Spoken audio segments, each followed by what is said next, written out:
Next please. May I come in, sir? Comment.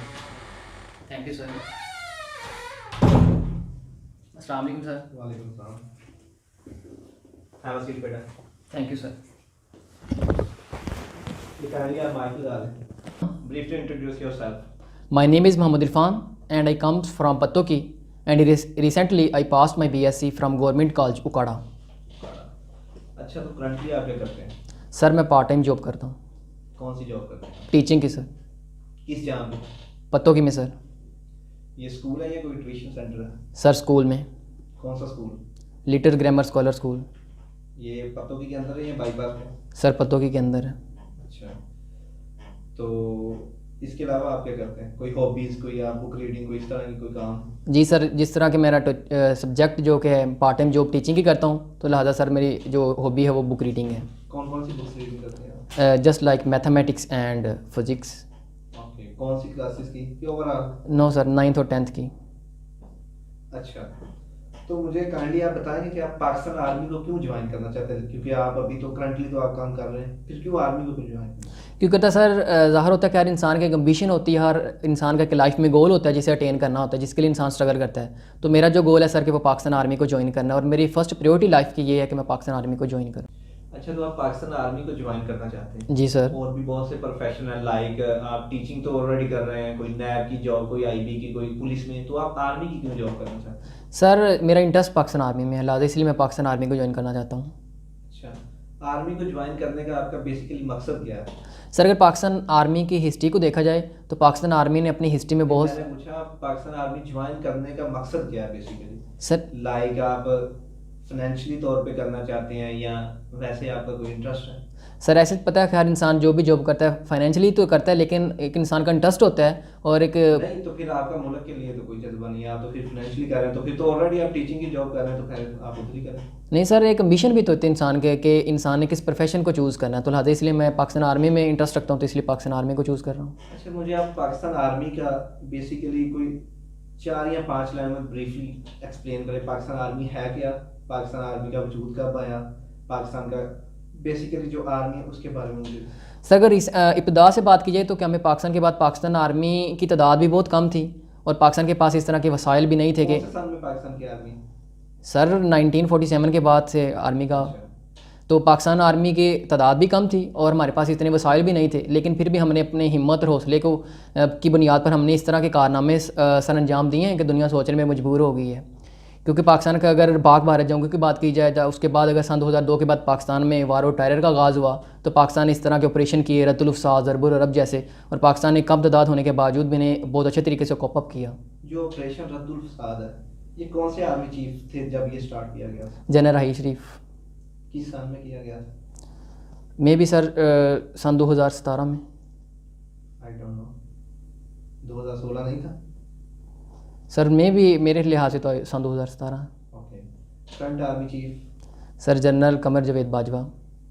अच्छा, आप मुझे बता सकते हैं कितने आर्मी चीफ हैं जिन्होंने अपनी ड्यूरेशन के दौरान एक्सटेंशन ली है? सर मेरे ख्याल से तो 2 हैं। पहला आर्मी चीफ है जनरल परवेज़ कियानी, जिन्होंने सन 2010 में जनरल वज़ीर आज़म यूसुफ रज़ा गिलानी के दौर हुकूमत में एक्सटेंशन 3 साल की दी गई थी। उसके बाद रिसेंटली जो चल रहे हैं जनरल कमर जावेद बाजवा।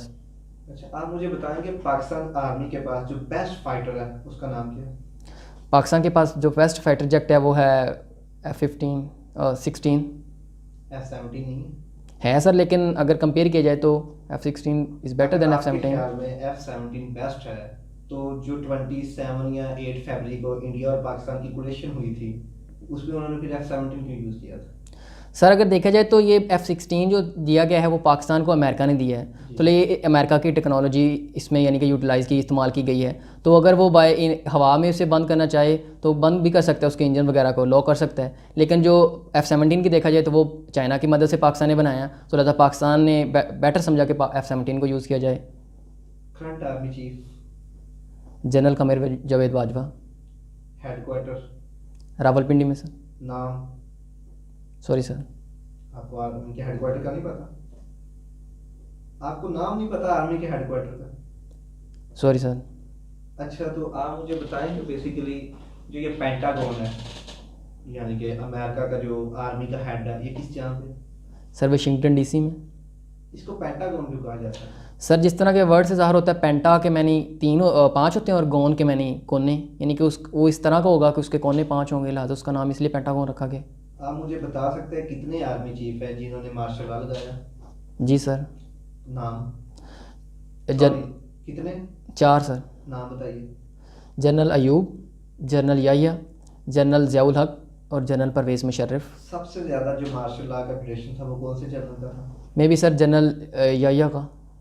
नहीं। अच्छा, तो आप मुझे बता सकते हैं जो सबसे बेस्ट मिसाइल है पाकिस्तान के पास वो कौन सा? सर पाकिस्तान के पास जो सभी मिसाइल वो बेस्ट हैं, लेकिन अगर देखा जाए तो हतफ़ जो है, हतफ़ 8 के तौर पर जो भी बनाया जा रहा है वो क्रूज़ मिसाइल है। अभी तक उसका तजर्बा किया गया और पाकिस्तान को फ़ौज को नहीं दिया गया अभी तक। उसकी रेंज बहुत ज़्यादा है सर, कितनी रेंज है? 4000 किलोमीटर तक की रेंज है उसकी। ये ज़मीन से हवा में या हवा से ज़मीन में, किस तरह रेंज है? ये सर ज़मीन से हवा में। अच्छा, तो आप मुझे अभी बताएंगे ये आप कंट्री जो अरब में हो रही हैं चीज़ें, मतलब इसराइल को दूसरे कंट्री एक्सेप्ट कर रहे हैं, लाइक दुबई ने भी कर लिया, ठीक है, यूएई ने, तो पाकिस्तान क्यों नहीं एक्सेप्ट कर रहा सब इसराइल को? जी सर, जैसा कि इब्तदा से देखा जाए तो क़ायद-ए-आज़म मोहम्मद अली जिन्ना ने कहा था कि हम इसराइल को तस्लीम नहीं करेंगे। तो लेकिन अभी रिसेंटली देखा जाए तो पाकिस्तान ने उसके सामने, हमारे प्राइम मिनिस्टर ने उसके सामने 2 ऑप्शंस रखी हैं इसराइल के सामने कि हम उसे किस तरह एक्सेप्ट कर सकते हैं। तो पहली तो कंडीशन ये रखी है कि वो इस बात को तस्लीम करे कि फ़लस्तीन एक आज़ाद रियासत है और उसे उनके यानी कि लोगों को उनका आज़ादी का हक़ दिया जाए। उसके बाद जो दूसरी कंडीशन रखी गई है वो सर ये है कि हाँ, वो तस्लीम कर इस बात को हमने स्टार्ट से लेकर अब तक फ़लस्तीन के लोगों पर जुल्म और बर्बरियत की है। तो अगर ये दोनों कंडीशनों को वो एक्सेप्ट करता है इसराइल, तो हम भी एक्सेप्ट करते हैं कि इसराइल एक रियासत के तौर पर है। तो आप मुझे बताओ वो कौन सा इस्लामी कंट्री है जिसने सबसे पहले इसराइल को एक्सेप्ट किया था? Sorry sir. अच्छा, ये तो हो गया बेसिकली जनरल नॉलेज आपका सारा। अब आर्मी के रिलेटेड आ जाते हैं। आप मुझे बता सकते हैं तुर्की ने मिसाइल खरीदा है अमेरिका से, उस मिसाइल का नाम क्या है? Sorry sir.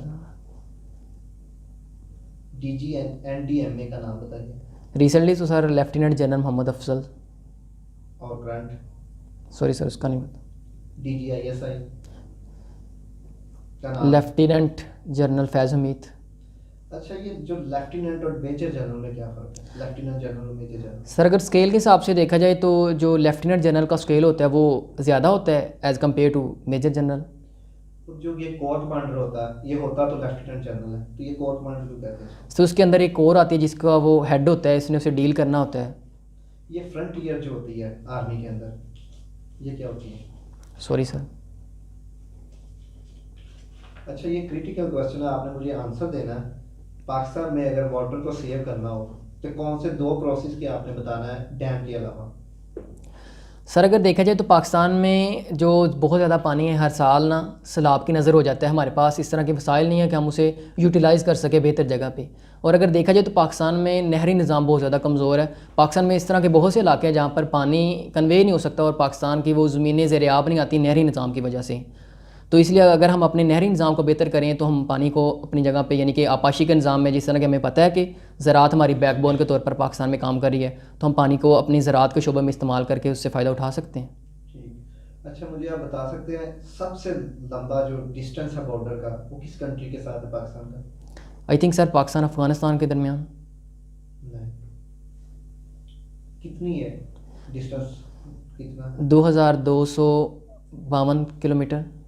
अच्छा, पाकिस्तान का जो बॉर्डर है किस किस कंट्री से अटैच है?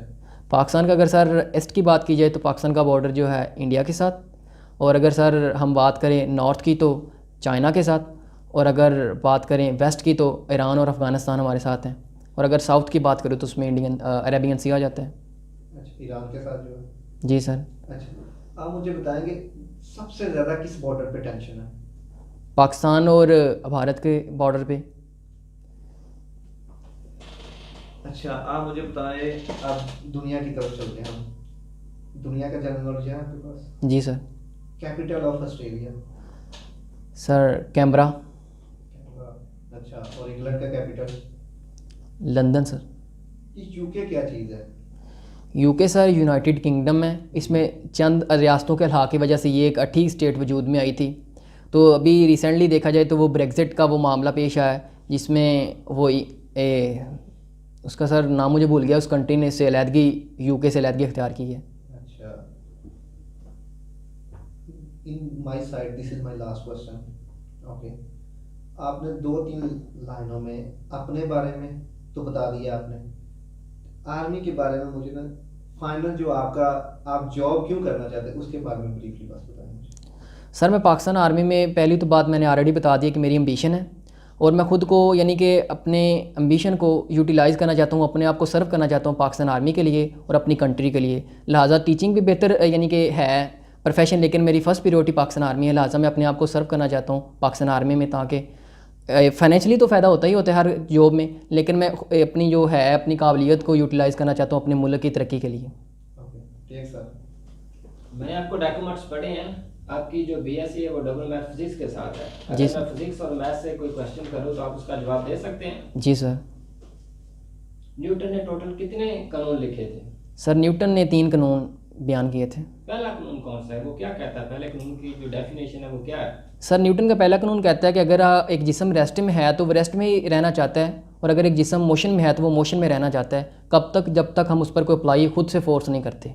और इसका तीसरा कानून क्या है? सर अब न्यूटन अपने तीसरे कानून में कहता है कि हर एक्शन का एक रिएक्शन होता है जो मकदार में मसावी और सिमत में मुखालिफ होता है। पहले और तीसरे कानून में कोई फ़र्क है, आप बता सकते हैं? जी सर। न्यूटन का सर पहला कानून जैसा कि डेफिनेशन से ज़ाहिर होता है कि वो बयान कर रहा है कि अगर एक जिस्म रेस्ट में है तो वो रेस्ट में रहना चाहता है, और एक जिस्म मोशन में है तो वो मोशन में। और डेफिनेशन जो तीसरे कानून की वो तो ये बता रही है कि हर एक्शन का एक रिएक्शन होता है जो मकदार में मुसावी लेकिन सिमत में मुख्तलिफ होता है। आप कॉन्फिडेंट हैं जो आपने डेफिनेशन बताई है? मैंने तो इस तरह का कोई फलसफा कोई थ्योरी मैंने तो नहीं पढ़ी, मैं तो कहता हूँ आपने गलत बताया है। सर मेरे लिहाज से तो मैंने जो पढ़ी है मेरे नॉलेज के मुताबिक तो न्यूटन और फर्स्ट लॉ और थर्ड लॉ की यही डेफिनेशन है। मैंने तो इस तरह की कोई डेफिनेशन नहीं पढ़ी आज तक। आपने कहाँ से पढ़ी है इस तरह का? मैं तो नहीं ये थ्योरी मानता, ये तो आपने मुझे सारा ही गलत बताया। सॉरी सर, मैंने तो 10th की बुक में जो जैसा कि पढ़ा है वैसे मैंने बयान कर दिया है कि कॉन्फिडेंट है जो चीज़ आपने बताई है वो सही क्लियर है? जी सर। 100%? Yes sir. अच्छा, एक्सीलरेशन क्या होता है? सर एक्सीलरेशन होता है the rate change of velocity, यानी कि वेलोसिटी का बदल जाना टाइम के हिसाब से एक्सीलरेशन कहलाता है, और इसका यूनिट है मीटर पर सेकंड स्क्वायर। रिटार्डेशन की डेफिनेशन क्या है? Sorry sir. रिटार्डेशन की डेफिनेशन नहीं आती है आपको? आपने डबल मैथ फिजिक्स की है, यानी बीएससी की फिजिक्स पढ़ी है, एफएससी की पढ़ी है, मैट्रिक की, यानी आपको रिटार्डेशन की डेफिनेशन नहीं आती? आप तो ऑलरेडी पढ़ा भी रहे हैं, तो आपको ये डेफिनेशन तो आनी चाहिए थी। Sorry sir. अच्छा, पाइथागोरियन थ्योरम क्या होता है? सर पाइथागोरस के थ्योरम के मुताबिक हाइपोटेन्यूस का स्क्वायर इक्वल होता है अगर बेस का स्क्वायर प्लस परपेंडिकुलर का स्क्वायर। राइट ट्रायंगल क्या होती है? सर राइट ट्रायंगल ऐसी ट्रायंगल होती है जिसमें एक एंगल कम से कम 90 डिग्री का होना चाहिए। अच्छा, राइट ट्रायंगल के अंदर कम से कम एक एंगल 90 का होता है? जी सर। दो एंगल भी 90 के हो सकते हैं राइट ट्रायंगल के अंदर? नहीं सर, जैसा कि डेफिनेशन में है कि उसका कम से कम मिनिमम एटलीस्ट 1 एंगल होना चाहिए 90 के इक्वल। अच्छा, ऑब्लिक ट्रायंगल क्या होती है? Sorry sir. ट्रिग्नोमेट्री की डेफिनेशन आती है आपको? जी सर। बताएं क्या होती है? Trigonometry the measurement of those angles whose consist of 3 sides. Tri का मतलब क्या होता है? सर ट्राई का मैंने होता 3। और गोनी का मतलब? कोने। ये जो ट्रिग्नोमेट्री लफ्ज है आपको पता है ये कितने लफ्जों से मिलके बना है? जी सर। कितने लफ्ज हैं? 3 सर। वो कौन कौन से हैं? ट्राई, गोनो और मैट्रिक्स। और तीनों को इकट्ठा करें तो इसकी डेफिनेशन क्या बनेगी? कि ऐसी यानी कि ट्राई का मैंने 3 होता है, गोनो, कोने और मैट्रिक्स पैमाइश, यानी कि ऐसी अशकाल की पैमाइश जो 3 साइड्स या 3 एंगल्स पर मुश्तमिल हो सकती हैं। ट्रायंगल के कितने एंगल होते हैं? 3 सर। अगर इनका हम सम करें तो वो किसके बराबर आएगा? Sorry sir. अच्छा, आपको ये डेफिनेशन नहीं आती? ये 9th क्लास का ये क्वेश्चन है, यानी कि जो मुसल्लस के जो जाविये होते हैं अगर इनको जमा करें तो ये 180 के बराबर आते हैं। ये तो कोई बच्चा भी बता सकता है 9th 10th वाला। आपने तो बीएससी डबल मैथ फिजिक्स के साथ की है। मैट्रिक्स की डेफिनेशन आती है आपको? जी सर। क्या होती है? Sir according to definition matrix, अगर हम चंद रियल नंबर्स को लें और इसे और मुरब्बी ब्रैकेट में यानी कि स्क्वायर ब्रैकेट में बंद कर दें तो हमारे पास जो शक्ल हासिल होगी वो कॉलम की होगी, मैट्रिक्स की होगी। स्क्वायर ब्रैकेट के अंदर ही बंद कर सकते हैं? ये क्या स्क्वायर ब्रैकेट क्या है?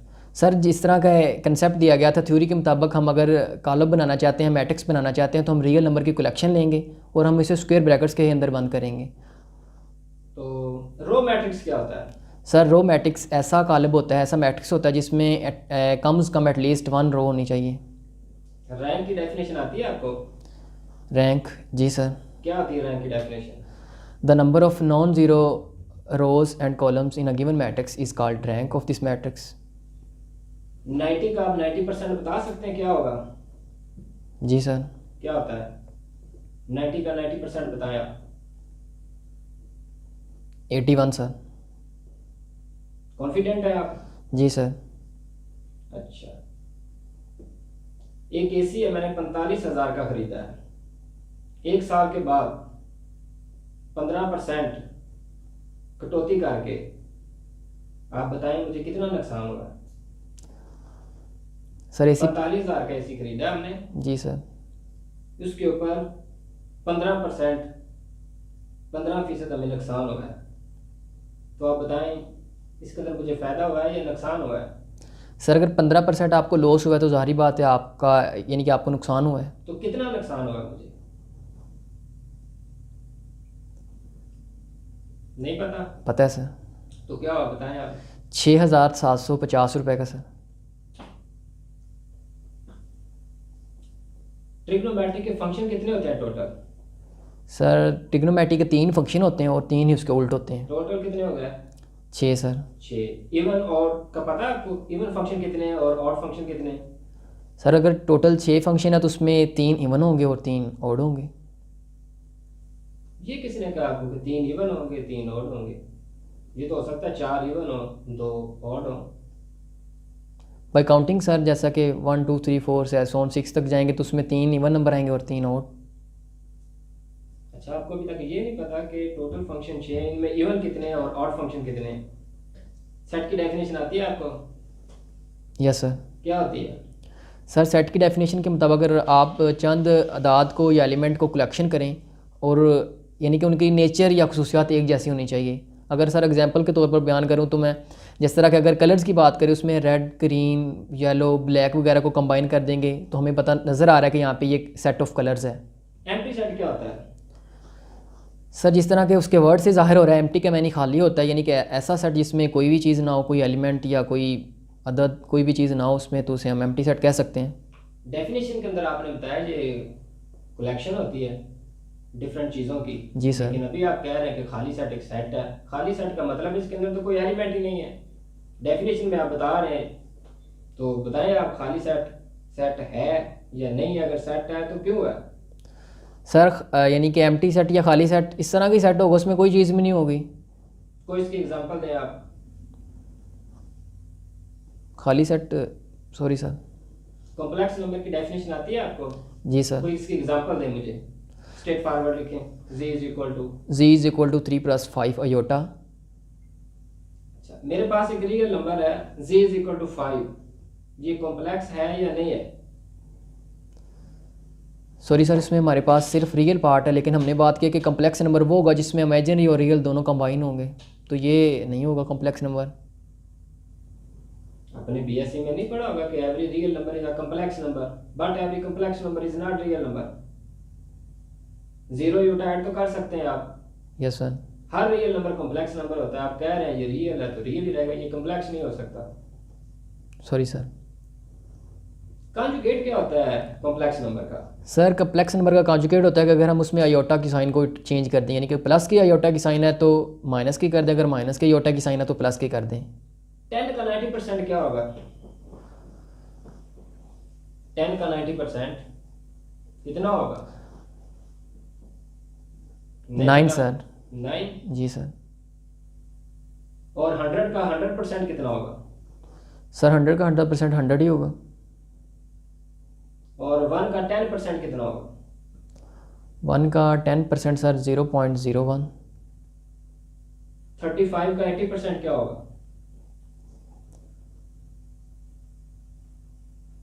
केपलर लॉ पढ़ा आपने? Yes sir. Kepler law? Sorry sir, नहीं पढ़ा। अच्छा, न्यूटन ने जो 3 कानून दिए थे वो किस सन में दिए थे? सर इस तरह की मैंने कोई भी थ्योरी नहीं पढ़ी, लेकिन बस ये बताया कि उसके 3 कवानीन थे। अच्छा, फंक्शन क्या होता है? ये जो मैथ के अंदर फंक्शन होता है, फंक्शन की डेफिनेशन क्या है? या मुझे सादा अल्फाज में आप बताएं कि फंक्शन क्या है?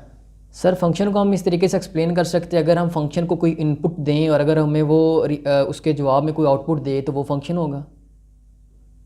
यानी कि जो चीज़ हम इनपुट दे रहे हैं उसके बदले में हमें आउटपुट मिलती है, तो वो चीज़ फंक्शन है। सर जिससे आउटपुट मिलती है वो फंक्शन होगी। देखें, ये जो सर्किट है, जी सर। इसका एक बटन आप दबाएं जी सर। तो ये 4 लाइटें जल गई। जी सर। ये फंक्शन है या नहीं फंक्शन है? फंक्शन है सर। कैसे फंक्शन है? मैंने तो इस तरह की कोई डेफिनेशन नहीं पढ़ी। सिंगल इनपुट सिंगल आउटपुट, इस चीज़ को फंक्शन कहते हैं। आपने इनपुट तो सिंगल दी है, आउटपुट एक से ज़्यादा आई है, तो ये कैसे फंक्शन हो गया? आप तो बीएससी मैथ के साथ करके आए हैं। किस यूनिवर्सिटी से की है आपने? गवर्नमेंट पोस्ट ग्रेजुएट कॉलेज उकाड़ा से सर। यूनिवर्सिटी कौन सी है आपकी? Punjab university sir. Punjab university का तो एक नाम है, तो फिर आपने बीएससी कैसे पास कर लिया अगर आपको इसकी एप्लीकेशन का नहीं पता? Sorry sir. कॉम्प्लेक्स नंबर की दोबारा डेफिनेशन आप बताएं। कॉम्प्लेक्स नंबर में सर हम रियल और इमेजिनरी दोनों को कंबाइन डिस्कस करते हैं, रियल नंबर और इमेजिनरी नंबर्स को। इसके अंदर अयोटा होता है? सर इमेजिनरी नंबर हो गई वो जिसके साथ अयोटा की टर्म यूज़ हो गई। अच्छा, अयोटा का फिजिक्स के अंदर कोई इस्तेमाल है या नहीं है? सर ज़ाहिरी बात है, बिल्कुल होगा अयोटा का फिजिक्स के अंदर। मैथमेटिक्स के अंदर अयोटा को आप किससे शो करते हैं? आई से? जी सर। और फिजिक्स के अंदर किससे शो करते हैं? सर अयोटा को आई से ही ज़ाहिर करते हैं, रिप्रेजेंट करना मेथड इनका ये है आई से। इंजीनियरिंग के अंदर जिस तरह फिजिक्स की किताबें होती हैं या बीएसएफएससी के बाद जो बच्चे पढ़ते हैं, कॉम्प्लेक्स नंबर तो हमारे पास जो है z = x + iota y, iota का हम फिजिक्स के अंदर जो इस्तेमाल करते हैं वो तो हम लिखते हैं j = -1 √। आपने नहीं पढ़ा फिजिक्स की किसी किताब के अंदर? सॉरी सर मैंने नहीं पढ़ा। आपने बीएससी मैथ फिजिक्स के साथ की है, तो आप आर्मी में क्यों जा रहे हैं? आप एमएससी मैथमेटिक्स करें या एमएससी फिजिक्स करें, आप इतनी मुश्किल जॉब की तरफ क्यों जा रहे हैं? सर क्योंकि मुझे पता है कि अगर पाकिस्तान आर्मी में बात करें तो वो पाकिस्तान आर्मी में जॉब के साथ साथ टीचिंग यानी कि स्टडी को कंटिन्यू रखने के भी चांसेस मौजूद होते हैं। जैसा कि टेक्निकल कैडेट कोर्स की बात करें तो वो हमें जॉब भी देते हैं, उसके साथ हमारी एजुकेशन भी कंटिन्यू रहती है। तो इसलिए सर मैंने पाकिस्तान आर्मी को ज्वाइन करने की, यानी कि ये मेरी ख्वाहिश है कि मैं पाकिस्तान आर्मी को ज्वाइन करूँ। फ़र्ज़ करें आपकी आर्मी में सिलेक्शन हो जाती है, तो आप फील्ड में काम करना चाहेंगे या कि अगर आपको ये कहा जाए कि आपने बच्चों को पढ़ाना है कैडेट कॉलेज के अंदर, आप पढ़ा सकते हैं, बच्चों को सेटिस्फाई कर लेंगे? जी सर मैं बच्चों को सेटिस्फाई कर सकता हूँ। पक्की बात है? Yes sir. 100% कॉन्फिडेंट है आप? Yes sir. अभी मैंने तो आपसे क्वेश्चन पूछे हैं, आपको तो क्वेश्चन आए नहीं है बहुत सारे, तो आप कैसे बच्चों को सेटिस्फाई करेंगे? सर मैं बच्चों को सेटिस्फाई कर सकता हूँ। मैं कैसे मानूं कि आप सेटिस्फाई कर सकते हैं? क्योंकि उसकी दलील दें आप। क्योंकि सर अभी मैं पार्ट टाइम अगर देखा जाए तो पार्ट टाइम के तौर पर मैं अभी टीचिंग की जॉब भी कर रहा हूँ। ठीक है बेटा, आप जाएं। Thank you sir.